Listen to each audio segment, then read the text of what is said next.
The first words hang in the air, cold and raw. "Don't call the ambulance. We can't afford it." A young boy, Ben, 8 years old, quiet, heavy-eyed, stands in the kitchen doorway. Sunlight filters through dusty blinds, illuminating motes in the air and hiding the sadness in his grandfather's eyes. The old man is stooped, his hands slow but steady as he cracks eggs into a dented pan, the cheapest from the corner market. The apartment hums with the faded rhythm of their morning, creaking floorboards, the distant rumble of trucks outside, the gentle clatter of utensils. On the fridge, beside a school report card, there is a bright yellow overdue rent notice and a white envelope marked "Final" from the insurance company. The grandfather pushes breakfast across the table. Ben sits, quiet, chewing.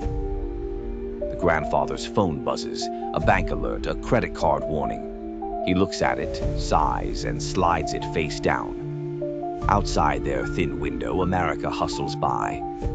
Inside, Ben ties his shoes and stares at a grocery receipt, long and filled with crossed-out items. Later, the grandfather kneels and fixes Ben's torn backpack, his fingers nimble but trembling. He whispers encouragement. Ben nods. At the bus stop, the grandfather stands with him, his hand on Ben's shoulder, every gesture careful and loving, each a silent promise that he'll manage, somehow, for another day. The hours pass.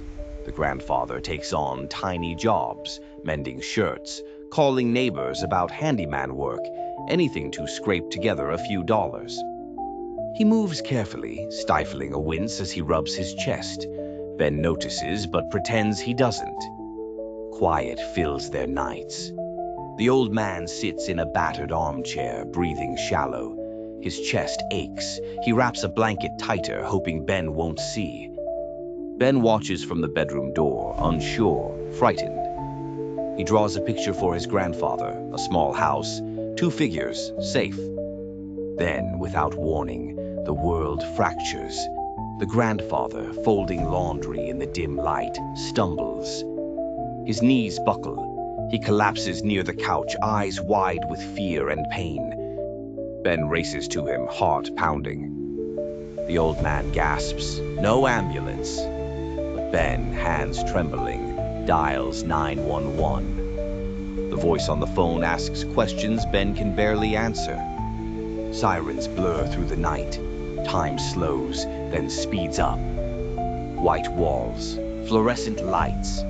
Ben stands in a hospital hallway, the world too bright, too loud. Nurses rush, paperwork piles up. "Insurance," they ask. "How will you pay?" The questions drown Ben's hope, every answer a stone in his chest. Later, Ben sits alone, clutching his grandfather's worn jacket. He waits. Doctors come and go, their voices distant and muffled. Bills stack on the chair beside him. It costs so much to save a life, more than anyone should bear. Ben closes his eyes, the ache inside growing heavier. He remembers laughter, gentle mornings, the warmth of quiet love, and now all he feels is helpless regret, wishing he'd done something, anything, sooner.